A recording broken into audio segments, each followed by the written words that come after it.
Quel élève ou ancien élève n'a jamais ressenti un moment de stress en entendant son professeur dire «Prenez une feuille, votre nom en haut à gauche». Même pour les bons élèves, le cœur se met à battre plus fort, la gorge se serre et le trou noir arrive au galop. Le stress est là. Mais pourquoi donc ce stress? Remontons dans le temps aux origines de l'homme. Nos ancêtres vivaient dans un milieu dangereux et de multiples prédateurs le regardaient comme un sandwich. Or, l'être humain est doué d'une grande aptitude à réfléchir, à analyser, à examiner les situations avant de prendre une décision. Imaginez qu'en voyant un crocodile prêt à se régaler, nous nous mettions à réfléchir et dire «Tiens donc, je vois là un crocodile qui voudrait me manger. Je pense que je devrais m'enfuir.» La situation est grotesque et absurde. Le danger demande une réponse immédiate et instinctive. Et dans ces conditions, réfléchir et peser le pour et le contre est bien trop lent. C'est ici qu'intervient le stress. C'est une réaction extrêmement rapide qui débranche le cerveau qui analyse pour laisser toute la place aux réflexes archaïques et permettre de sauver sa peau. C'est donc un mécanisme de survie. Il nous prépare au combat ou à la fuite qui sont, avec la paralysie, les réponses automatiques et instantanées au danger. Du bon et du mauvais stress. Le bon stress est donc celui qui nous aide à rester en vie et en bonne santé. Dans nos sociétés modernes, il est rare de croiser un crocodile dans la rue. Néanmoins, d'autres dangers existent. Voitures, obstacles, personnes mal intentionnées. Ainsi, le stress nous aide encore aujourd'hui à réagir rapidement aux situations d'urgence. Bref, il continue au quotidien à jouer son rôle de protection.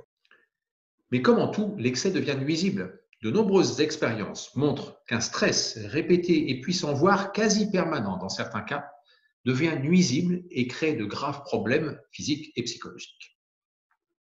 Le phénomène de l'interrogation écrite. Bien entendu, au collège et au lycée, une interrogation ne met pas l'élève en danger de mort. Et pourtant, c'est bien comme ça que son cerveau expérimente ce contrôle surprise. Et même si l'on relativise en disant «le ridicule ne tue pas», avoir une mauvaise note, voire être jeté en pâture et moqué par ses camarades de classe peut être vécu comme une véritable mort pour l'ego de l'étudiant. Raisonnement, argument, promesse de récompense ou punition, rien n'y fait.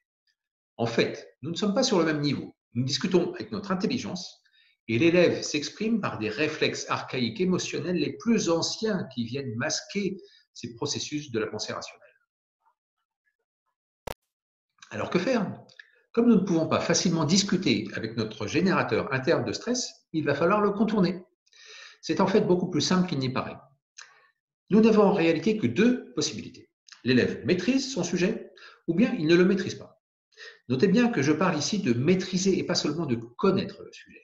Un niveau de maîtrise tel que nous donne la maîtrise Davis est indispensable.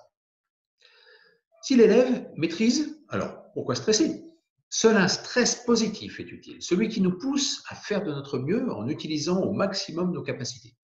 Et les trois outils Davis, appris en stage de correction de la dyslexie Davis, sont une aide très précieuse. Et dans l'autre cas, si l'élève ne maîtrise pas, eh bien le résultat est alors certainement une mauvaise note. Il est de toute façon trop tard pour cette fois, et le moment du contrôle n'est certainement pas le bon moment pour apprendre. Il ne reste qu'à faire de son mieux, et tant pis pour le résultat.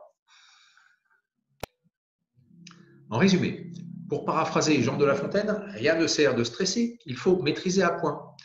Tout comme la tortue, se hâter lentement dans ses apprentissages nous aide à arriver à bon port. N'attendez pas la dernière minute. Faire une bonne maîtrise est probablement le meilleur moyen de gagner du temps par la suite et d'être à l'aise pendant les contrôles, avec les bonnes notes en prime. Enfin, une leçon importante est qu'il arrive à tout le monde de se tromper et qu'une erreur est une bonne occasion d'apprendre et de s'améliorer. Alors, à vos stylos!